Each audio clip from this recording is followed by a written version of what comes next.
बिल्कुल उड़ीसा में भी चंद्रशेखर हुआ है। झा साहब, ये आपने सेम जो चीज कहा मैं उससे बंगाल में हो उससे रहा है, ये सौ सेम चीज दिखा। फीसदी इत्तेफाक रखता हूं कि जाति और भाषा इस देश की राजनीति की नब्ज है, और तमाम बड़े आंदोलन को अगर आप उठाकर देखेंगे तो वो इसी के इर्द गिर्द घूमते हुए नजर आएंगे। राकेश जी पोद्दार साहब, जहां साहब ने बड़ी अच्छी बात कही कि ये कहीं ना कहीं राज्य की भावनाओं से या राजनीति से जुड़ा भी विषय है, तो दुखती हुई रग पर हाथ रख दिया, और हाथ रखा तो आप भी इस रग को समझ गए और आनन फानन में आपने भी उस प्रस्ताव को तत्काल वापस ले लिया। देखिए मनोज जी, भाषा चाहे मराठी भाषा महाराष्ट्र की आत्मा हो सकती है, लेकिन हिंदी भाषा पूरे देश की आत्मा है, इस बात को मानना है। आर्टिकल 19(1)(d कह रहा है, वही कह रहा है कि हर भारतीय नागरिक को भारत में किसी भी राज्य में रहने का अधिकार है, मौलिक अधिकार है, वहां बसने का मौलिक अधिकार है। और उसके बाद मैं कहना चाहता हूं कि ये बात उठी कब से, 2008 की बात है। मनसे ने इस आंदोलन को खड़ा किया। उस समय में सरकार किसकी थी? कांग्रेस और एनसीपी की सरकार थी। सीएम विलासराव देशमुख साहब थे। फिर इस बात को फिर उठी 2014 और 19 के बीच में जब उठी, उस समय भाजपा और शिवसेना की सरकार थी। उस समय भी हम लोगों ने कहा, हमारी सरकार ने कहा कि महाराष्ट्र सभी का है, बयान दिया गया, और मराठी भाषा मराठियों के लिए आत्मा हो सकती है। लेकिन 2019 और 22 की बात करें, महा विकास अघाड़ी शिवसेना की सरकार थी, एनसीपी की सरकार थी। उस समय भी मनसे ने ऑटो चालक वाले लोगों को मारने का काम किया। फिर 2022 और 24 की बात करें, एकनाथ शिंदे की सरकार थी। शिंदे साहब ने स्पष्ट रूप से कहा कि उत्तर भारतीयों की सुरक्षा देने की बात हमारी सरकार करेगी, मैं उनको सुरक्षा दूंगा। लेकिन इन लोगों को देखिए, 2012 में ऑटो चालकों पर हमला होता है, 2017-19 में बिहार प्रवासी मजदूरों पर टिप्पणी की जाती है, 2022-23 में सोशल मीडिया के द्वारा किस तरह मराठी में पूरे देश में आंदोलन खड़ा किया जाता है। ये सब इनकी भाषा है। यहाँ तक ये लोग कहते हैं कि रेलवे की अगर नौकरी लेनी है तो मराठी भाषा में लीजिए, तो आपने प्रस्ताव परीक्षा वापस क्यों आपकी ले होगी लिया? तो मराठी भाषा में पोद्दार जी, लीजिए। ये सब इनकी है पोद्दार जी, आपको भाषा है। अगर ये इतनी ही चिंता है, बात आपको अगर इतनी ही चिंता है तो प्रस्ताव वापस क्यों लिया?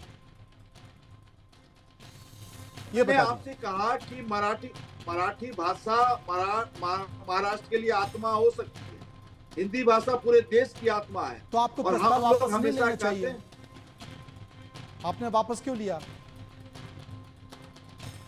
आपका सवाल मनोज जी ने सुन पाया? सरकार ने कैबिनेट में जो फैसला लिया हिंदी की मान्यता को लेकर, आपने वो प्रस्ताव वापस क्यों ले लिया? नहीं, देखिए, सरकार का एक निर्णय है, सरकार ने लिया है, कहीं ना कहीं इस पे संज्ञान लिया जा रहा है, संज्ञान के रूप में इसका कहीं ना कहीं निर्णय आएगा मनोज जी। उसके बाद बीच का रास्ता निकाल कर हम लोग काम करेंगे। हम लोग हमेशा, देखिए, देश के प्रधानमंत्री सबका साथ चाहते हैं, सबका विकास चाहते हैं, विकसित भारत बनाना चाहते हैं। हम लोग काम कर रहे हैं। अब बीच में कुछ अभद्र लोग, असामाजिक लोग जो हैं, इस तरह की बातें करते हैं। अब राहुल गांधी जी कहते हैं संविधान खतरे में। कभी कैसे से लोग देश के अंदर है जो गुमराह करने की राजनीति कर रहे हैं, देश को एक तरफ विकास की ओर लेने जाने वाली बात कर रही है। हम लोग हमेशा कहते हैं विकास हो, विकसित हो। अब आप बीच का रास्ता निकालेंगे, आप दबाव में आ गए। सर्वे के 2 सवाल और हैं जो हमने लोगों से पूछा, एक बार उन पर भी नजर डाल देते हैं। एक और सवाल जो हमने लोगों से पूछा कि क्या हिंदी के विरोध में हिंदुत्व की राह से भटक गए हैं उद्धव और राज ठाकरे? 65% लोगों ने कहा, 33% लोगों ने कहा नहीं, और 2% कुछ भी कहना नहीं चाहते थे। सर्वे का एक और सवाल जो हमने लोगों से पूछा, वो सवाल था कि क्या बाला साहेब ठाकरे की विचारधारा को उद्धव राज ठाकरे भूल गए? 54% लोगों ने कहा हाँ, 44% ने कहा ना, और 2% कुछ कहना नहीं चाहते। मेरे साथ झा साहब है, मैं उनके पास चलूंगा। झा साहब, हिंदी हिंदू हिंदुस्तान, इसकी व्याख्या होने लगी है, और लोग कह रहे हैं, खासकर सत्ता में बैठे लोग कहते हैं कि साहब हिंदी, हिंदू और हिंदुस्तान तीनों से जुड़े हुए हैं। अगर हिंदी का विरोध राज ठाकरे और उद्धव ठाकरे कर रहे हैं तो यह हिंदुत्व का भी विरोध है। देखिए, सबसे बड़ी बात है कि हिंदी जो भाषा है वो कैसे आई है उसकी हिस्ट्री जान लें। अगर बीजेपी वालों को नहीं मालूम हो तो कम से कम वो हिस्ट्री को पढ़ लें कि हिंदी भाषा कैसे आई है। और इसमें हिंदी भाषा का कोई विरोध नहीं कर रहा है।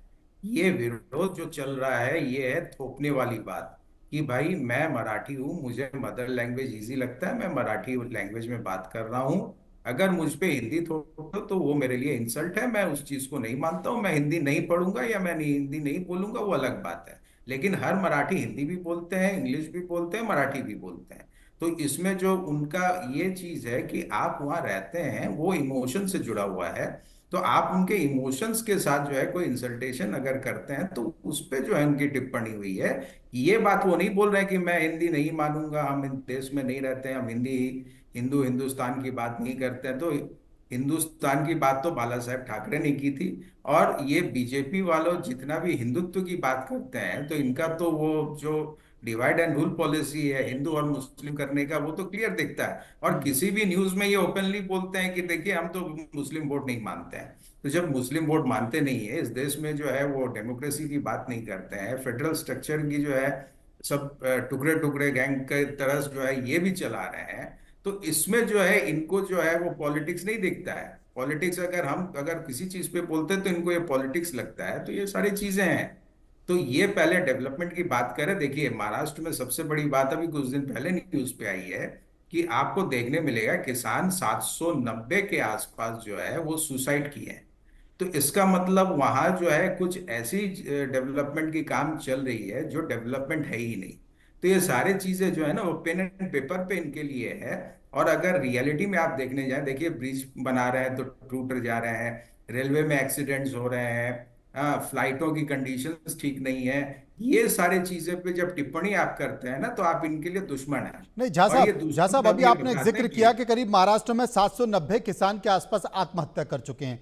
आपने तो किसी कृषि मंत्रालय के अधिकारी को नहीं पीटा, उसे तो थप्पड़ नहीं मारा, आप तमाम गांव में नहीं पहुंचे, वहां पर हंगामा नहीं हुआ, इसे लेकर व्यापक तौर पर धरने प्रदर्शन नहीं हुए, लेकिन यहां पर हो गए। जी, ये जितने भी सुसाइड हुए हैं हाँ। ये भी तो मराठी ही हैं। और ये किधर हुए हैं सुसाइड, वो देखिए जिस रीजन में मराठी सबसे ज्यादा है, महाराष्ट्र में।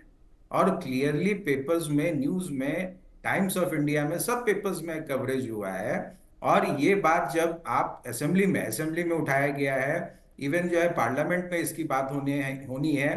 तो ये सारे चीजें जब क्लियर आती हैं ना, तब इनको ये दुश्मन लगते हैं, हम दुश्मन हो जाते हैं, क्योंकि हम पब्लिक के बारे में बात कर रहे हैं। आप नहीं, पब्लिक की देखिए बात मत झा करिए। साहब, यहां पर आप पेपर की बात करने लगे, रिपोर्ट की बात करने लगे, विधानसभा में मुद्दा उठाने की बात करने लगे। मैं बात कर रहा हूं कि जिस तरीके से दुकानों पर तोड़ फोड़ की जा रही है, भाई सरकार ने कहा है ना कि खेती को लाभ का धंधा बनाया जाएगा, नहीं बन पा रही है, किसान आत्महत्या कर रहे हैं, तो वहां तो तोड़फोड़ नहीं की।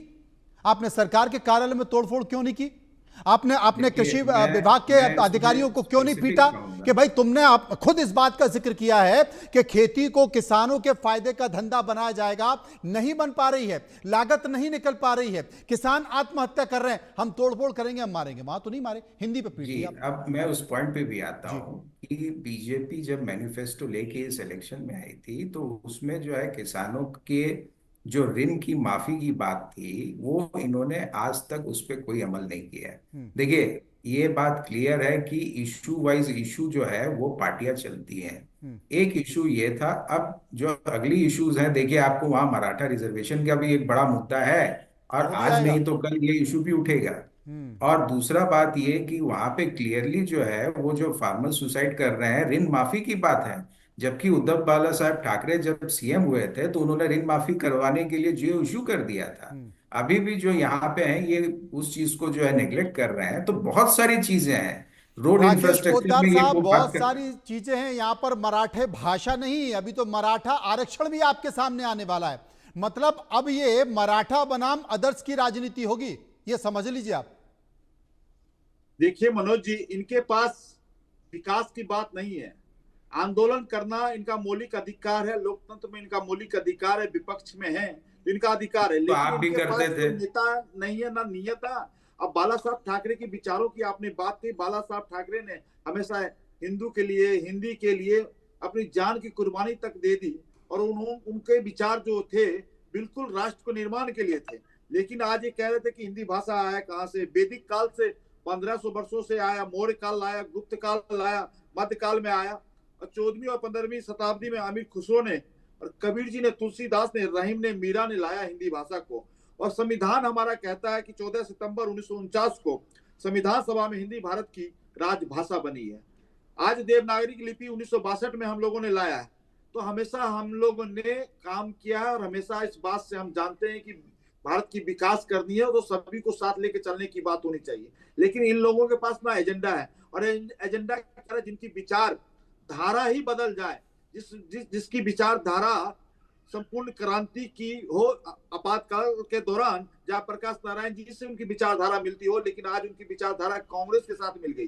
तो ये लोग सत्ता के लालच है, सत्ता के लिए कुछ भी कर सकते हैं, अपने विचारों को हनन कर सकते हैं।